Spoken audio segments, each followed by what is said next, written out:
दोस्तों welcome back to my channel. मैं थोल्ला भाई पीकी में आपका स्वागत है। तो दोस्तों आज का जो आपका टॉपिक है वो है क्या होता है जब के महत्वपूर्ण प्रश्नों की सीरीज। इससे पहले मैंने इसके 2-3 पार्ट और बताए, अगर आपने नहीं देखा है तो प्लेलिस्ट में जाकर वीडियो को देख सकते हैं। तो आज आपका जो वीडियो होगा वो इसका तीसरा पार्ट होगा। इससे पहले की वीडियो प्लेलिस्ट में है, आप जाकर देख सकते हैं। तो इस वीडियो में हम सीखेंगे आज फिर से महत्वपूर्ण अभिक्रियाएं कैसे करना है। तो आपका जो पहला रिएक्शन है, ठीक है, हमने प्रश्न नंबर 15 तक एसिटिक अम्ल P2O5 के साथ गर्म किया जाता है, यहाँ तक किया है। इसके बाद का जो प्रश्न है लिखा है एसिटिक अम्ल और फार्मिक अम्ल, एसिटिक अम्ल और फार्मिक अम्ल कैल्शियम लवणों को एक साथ गर्म करते हैं। ठीक है, दो रिएक्शन है, पहला आपका क्या एसिटिक अम्ल है, ठीक है, और दूसरा आप क्या है फार्मिक अम्ल के कैल्शियम लवण होने चाहिए को एक साथ गर्म करते हैं। तो कैसे करना है, सबसे पहले कैल्शियम एसीटेट लेना है। कैल्शियम एसीटेट का फार्मूला क्या होगा CH3COO, ठीक है, इसको हम पढ़ते हैं एसीटेट। ठीक है, क्या पढ़ेंगे, इसको पढ़ेंगे एसीटेट, यहाँ पे 2 लगा देंगे और यहाँ पे Ca, तो ये आपका हो गया कैल्शियम एसीटेट हो गया। ठीक है, उसके बाद किसका एसीटेट लेना है फार्मिक अम्ल का, तो HCOO यहाँ पे लगा देंगे 2 और यहाँ पे Ca। ठीक है, तो दो रिएक्शन हो गए, पहला आपका ये हो गया कैल्शियम एसीटेट और ये हो गया कैल्शियम फार्मेट। इन दोनों को हमें क्या करना है, इन दोनों को हमें गर्म करना है। तो बनेगा क्या, पहला CH3 और क्या बचेगा और CHO, चलो लेते हैं, ये आपका एसिटाल्डिहाइड बन जाएगा। पहला काम तो यही होगा, एसिटाल्डिहाइड बन जाएगा। कितने, देखो CH3 कितने 2, तो यहाँ पे करेंगे 2 से गुणा, प्लस में क्या क्या बचेगा कैल्शियम कितने 2, तो यहाँ पे Ca कैल्शियम हो गया और CO3 हो जाएगा। कितने अणु इसके 2 अणु, क्यों, क्योंकि कैल्शियम कितने 1 और 1 2, तो यहाँ पे 2 से तो गुणा करना पड़ेगा। इसका नाम क्या, तो इसका नाम है एसिटाल्डिहाइड, एसिटाल्डिहाइड इसका नाम है। तो ये रिएक्शन आपका हो गया कंप्लीट, तो ये रिएक्शन भी आपका हो गया कंप्लीट। बढ़ते हैं अगले रिएक्शन की ओर। अगला जो आपका रिएक्शन है लिखा प्रश्न में कि प्रश्न, हाँ यहाँ तो हुआ है, प्रश्न में लिखा एल्यूमिनियम कार्बाइड की जल से क्रिया होती है। क्या लिखा है, एल्यूमिनियम कार्बाइड की जल से क्रिया होती है। अब एल्यूमिनियम कार्बाइड का फार्मूला पता होना चाहिए। एल्यूमिनियम कार्बाइड का फार्मूला होता है Al4, ठीक है, Al4 और C3 किसके साथ क्रिया कराना है, जल के साथ क्रिया कराना है। तो यहाँ पे Al कितने 4, तो 4Al हाइड्रोक्साइड, 4 एल्यूमिनियम हाइड्रोक्साइड के लिए क्या लिखेंगे OH, ठीक है, 4AlOH यहाँ पे 3 हो जाएगा। अब देखिए H कितना है 4 3 12, तो यहाँ पे 12 होने चाहिए, और 12 करने के लिए यहाँ पे क्या करेंगे 12 से करेंगे गुणा, क्योंकि 12 ऑक्सीजन होने चाहिए ना, ऑक्सीजन भी तो 12 हो रहे हैं। बचा आपका क्या, अब बचा है आपका C, यहाँ पे कितना बचा 3, और H कितने बचे 12 दूना 24, और यहाँ पे 4 3 12 प्लस में 3CH4 हो जाएगा। तो ये आपका रिएक्शन हो जाएगा, ये आपका क्या बन जाएगा, तो ये आपका बन जाएगा मेथेन। ठीक है, जब एल्यूमिनियम कार्बाइड को जल के साथ अपक्रिया कराएंगे तो मेथेन प्राप्त होगा। अगला जो आपका रिएक्शन है, रिएक्शन में लिखा है एसिटिक अम्ल की सांद्र सल्फ्यूरिक अम्ल की उपस्थिति में एथिल अल्कोहल से क्रिया होती है।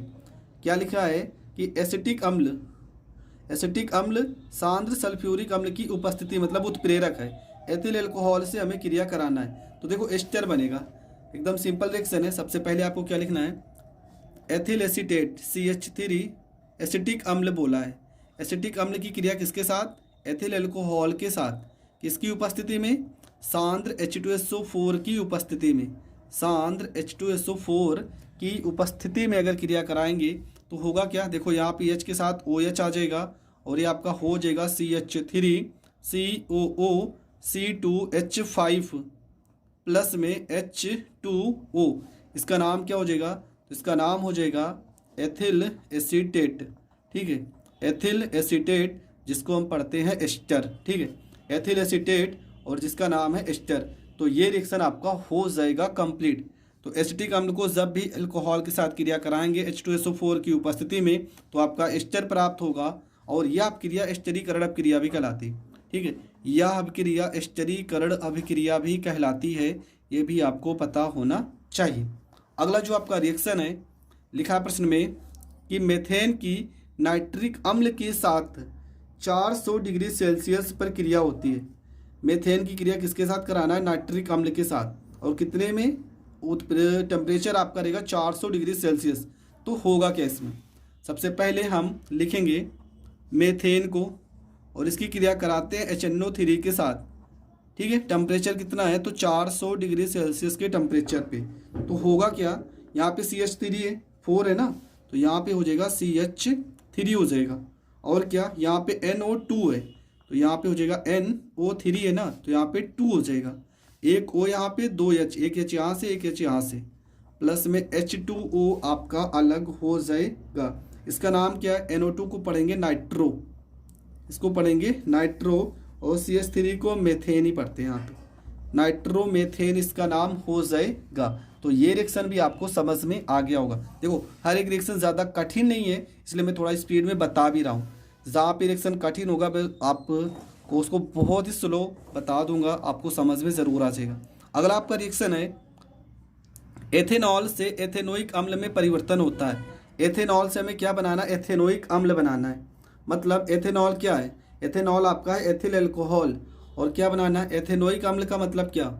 कहाँ गया रिएक्शन? हाँ, एथेनोइक अम्ल का मतलब एसिटिक अम्ल बनाना है।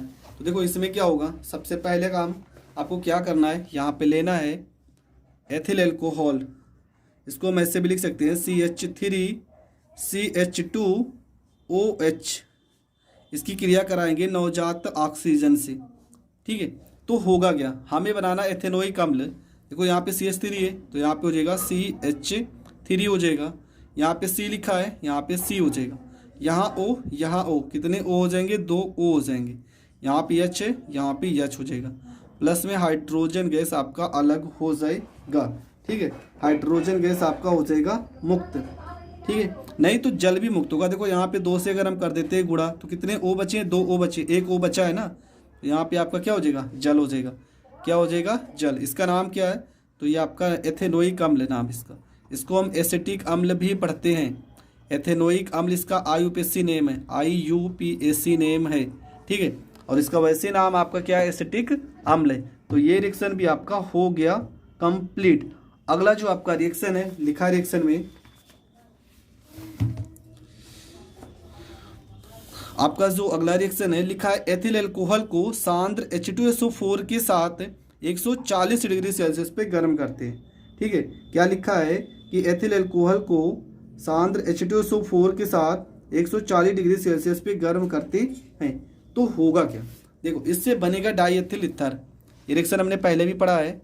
क्या है? लिखा है एथिल एल्कोहल, तो हो जाएगा C2H5OH, इसके हम 2 अणु लेते हैं, C2H5OH के 2 अणु लेते हैं, और टेम्परेचर कितना रखते हैं? 140 डिग्री सेल्सियस।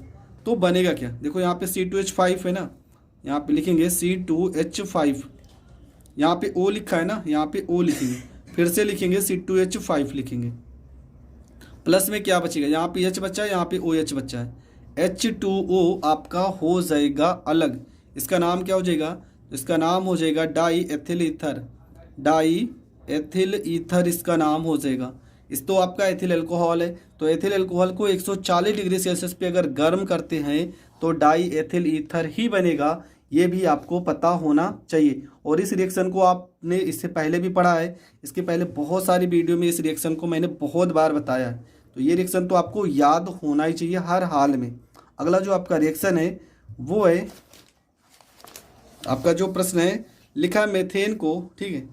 क्या लिखा है कि मेथेन को दहन कराया जाता है। देखो मैं सिंपल सा बता रहा हूँ, किसी भी चीज़ को अगर आप गर्म करते हो तो कार्बन डाइऑक्साइड और कुछ मात्रा में जल तो मिलेगा ही, तो ये रिएक्शन हम छोड़ देते हैं, ठीक है। अगला आपका एथिल एल्कोहल की एसिटिक अम्ल से अभिक्रिया कराई जाती है। एथिल एल्कोहल की एसिटिक अम्ल से अभिक्रिया कराई जाती है। अभी कुछ देर पहले इस रिएक्शन को हमने पढ़ा था, ठीक है।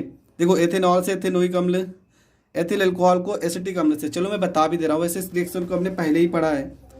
प्रश्न में लिखा है एथिल एल्कोहल मतलब C2H5OH की क्रिया कराना है एसिटिक अम्ल से CH3COOH से अगर हम क्रिया कराएंगे तो एस्टर बनेगा, ठीक है। क्या बनेगा, देखो यहाँ पे क्या लिखा CH3COO, तो हो जाएगा CH3COO, क्या लिखा C2H5, तो यहाँ पे हो जाएगा C2H5, प्लस में यहाँ पे OH और यहाँ पे H, H2O, ये आपका अलग हो जाएगा। इसका नाम क्या है, तो इसका नाम है एथिल एसीटेट।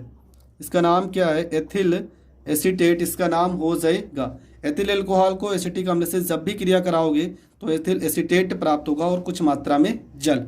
अगला जो आपका रिएक्शन है वो आपका रिएक्शन क्या है, रिएक्शन है कि एथेनोइक अम्ल सोडियम हाइड्रोक्साइड से अभिक्रिया करता है। एथेनोइक अम्ल सोडियम हाइड्रोक्साइड से अभिक्रिया करता है। तो चलो एथेनोइक अम्ल को लेना है आपको, तो एथेनोइक अम्ल आपका क्या हो जाएगा, एसिटिक अम्ल हो जाएगा CH3COOH, ये आपका क्या हो गया, तो ये आपका है एथेनोइक अम्ल, जिसको हम एसिटिक अम्ल भी कहते हैं। इसकी क्रिया NaOH से कराना है, NaOH से कराना है, तो होगा क्या CH3 है तो यहाँ पे हो जाएगा CH3, यहाँ पे COO हो जाएगा और Na इसके साथ लग जाएगा, प्लस में यहाँ पे H, यहाँ पे OH, H2O अलग हो जाएगा। इसका नाम क्या, तो इसका नाम हो जाएगा सोडियम एसीटेट, सोडियम एसीटेट इसका नाम हो जाएगा। अगला जो आपका रिएक्शन है, ठीक है, अगला जो आपका रिएक्शन है, आज आप पूरा आपका वीडियो इस रिएक्शन का खत्म हो जाएगा। अगला आपका लिखा है कि एथेनॉल को सल्फ्यूरिक अम्ल के साथ गर्म किया जाता है। एथेनॉल को सल्फ्यूरिक अम्ल के साथ गर्म किया जाता है, तो बनेगा क्या, तो सबसे पहले हमें लिखना है एथेनॉल C2H5OH किसके साथ गर्म कर रहा है, एथेनॉल को सल्फ्यूरिक अम्ल के साथ गर्म करना, HHSO4 के साथ हमें गर्म करना है। तो होगा क्या, यहाँ पे OH, यहाँ पे H, ये अलग हो जाएगा और आपका बनेगा C2H5HSO4, प्लस में OH और H, H2O, ये आपका अलग हो जाएगा। ठीक है, क्या बन जाएगा, ethyl hydrogen sulphate, ethyl hydrogen sulphate अलग हो जाएगा, हाइड्रोजन यहाँ पे हो जाएगा सल्फेट हो जाएगा। ठीक है, अगला जो आपका रिएक्शन है वो देखते हैं। अगला आपका रिएक्शन है कि एसिटिक अम्ल सोडियम कार्बोनेट से अभिक्रिया करता है। एसिटिक अम्ल सोडियम कार्बोनेट से अभिक्रिया करता है, तो क्या लिखना है आपको, एसिटिक अम्ल मतलब CH3COOH, ये किसके साथ क्रिया करेगा, सोडियम कार्बोनेट। तो सोडियम कार्बोनेट का फार्मूला होता है Na2CO3 के साथ ही क्रिया करेगा, तो होगा क्या, देखो बनेगा क्या, यहाँ पे CH3 लिखा है तो यहाँ पे लिखेंगे CH3, यहाँ पे COO तो यहाँ पे COO हो जाएगा, यहाँ पे Na2 है तो यहाँ पे Na हो जाएगा और यहाँ पे हम कर देंगे 2 से गुणा, क्यों, क्योंकि Na यहाँ पे कितने 2, तो यहाँ पे भी 2 होने चाहिए और यहाँ पे भी कर देते हैं 2 से गुणा। अब यहाँ पे बचा क्या है, यहाँ पे H बचा है 2 और CO3, और H2CO3 को हम लिख सकते हैं H2O प्लस में CO2। ठीक है, तो ये रिएक्शन भी आपका हो गया कंप्लीट, और इसका नाम क्या, तो यहाँ पर लिखिए सोडियम एसीटेट, तो इसका नाम हो जाएगा आपका सोडियम एसीटेट। अगला जो आपका रिएक्शन है वो रिएक्शन है आपका एथेनॉल क्षारीय पोटेशियम परमैंगनेट विलयन द्वारा ऑक्सीकृत होता है। एथेनॉल क्षारीय पोटेशियम परमैंगनेट विलयन द्वारा ऑक्सीकृत होता है, तो सबसे पहले आपको क्या लिखना है, एथेनॉल मतलब CH3CH2OH। ठीक है, क्या हो रहा है, प्रश्न में बोला क्षारीय KMnO4। ठीक है, तो यहाँ पे क्षारीय KMnO4 के द्वारा क्या करना है हमें, ऑक्सीकृत मतलब ऑक्सीकरण मतलब नवजात ऑक्सीजन से क्रिया कराना है, तो होगा क्या, बनता है CH3COOH बनेगा। देखो यहाँ पे CH3 COOH प्लस में H2, हाइड्रोजन गैस आपका अलग हो जाएगा। ठीक है, हाइड्रोजन गैस आपका अलग हो जाएगा।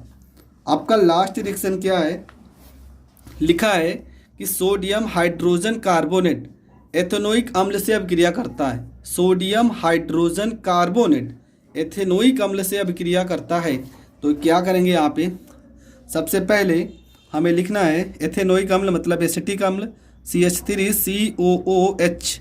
ठीक है, किसके साथ क्रिया कराना है, सोडियम तो Na, hydrogen carbonate, sodium bicarbonate हो गया ये आपका, इसके साथ क्रिया कराएंगे तो होगा क्या, CH3COO एन ए इसके साथ लग जाएगा, एन ए हो जाएगा, प्लस में यहाँ पे देखो क्या हो गया, यहाँ पे एच कितने बचे हैं 2, तो H2O हो जाएगा, CO2 हो जाएगा, प्लस में CO2 हो जाएगा। तो आई होप आपको हर एक रिएक्शन समझ में आया होगा। आज आपका ये पूरा का पूरा टॉपिक पूरी तरह से खत्म हो गया है। इसके बाद आपका जो प्रश्न होगा वो होगा कैसे परिवर्तित करोगे के, तो वो बताएंगे हम नेक्स्ट वीडियो में। तब तक के लिए जय हिंद, जय भारत।